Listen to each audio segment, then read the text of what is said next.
We talk about all those pictures from Desperado and the Eagles with the great Henry Diltz. I'm John Beaudin from Rock History Music. Last week, we talked about Don Henley, Glenn Frey, Randy Meisner, and Bernie Leadon heading into the desert with Henry Diltz to take the pictures of the very first Eagles album, very famous album cover. But so is Desperado. That's our subject this week. With Desperado, that was a much bigger shoot, obviously, because they're getting dressed up, and then the extended Eagles family are there all of a sudden. Exactly, yeah.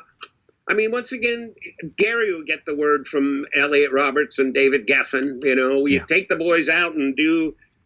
I mean, I wasn't in on the first conversation, but obviously they'd done a cowboy record.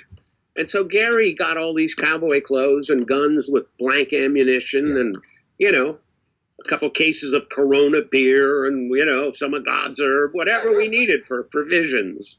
And then he was kind of like he was like the scoutmaster. We would go out there but then it would happen naturally. And I would just photograph, what happened.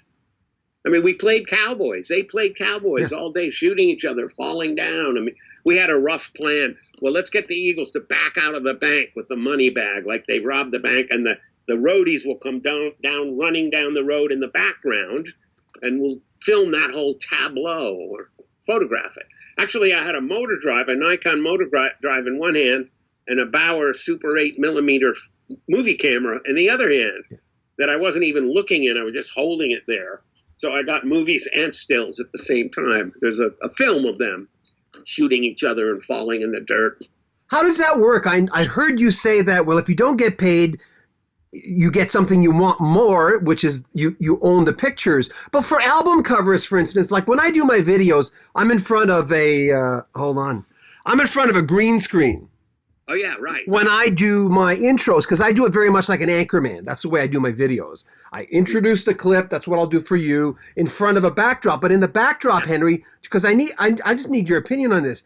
All I have going is all album covers. I have flipping album covers. But who owns those album covers? Well, I own the photographs that make up the album cover, but the record company owns the thing with the lettering and their name on it, their logo on it, and all that. So those Eagles pictures, sorry to interrupt you, but those Eagles, like all those pictures you did, they own what they use or modify, sort of? Well, what they use, what they printed, what they merchandised on the album cover, the inside or the back. And so, now, see, luckily, just as life would have it, I had met Gary Beaudin, this graphic artist, and one of my earliest album covers was with him, and I did 100 of the best albums with him. Yeah. So he was the art department. So he would look at 500 pictures, pick out 3 or 4, and I would get the other, 495 pictures back. And they're yours. So keep them all. Yeah. Whereas, with a record company, I guess a lot of people would work for the record company art department. They'd say, we want to pay you to take a photo session of this group, give us all the pictures. And then they kind of own them. I mean, it's kind of up in the air as to who really owns them. If you take it, it's your copyright. But if they pay you to take them, then it's their pictures. We'll have more of our conversation with the great Henry Diltz coming up next week. Make sure you buy a t-shirt and support our channel.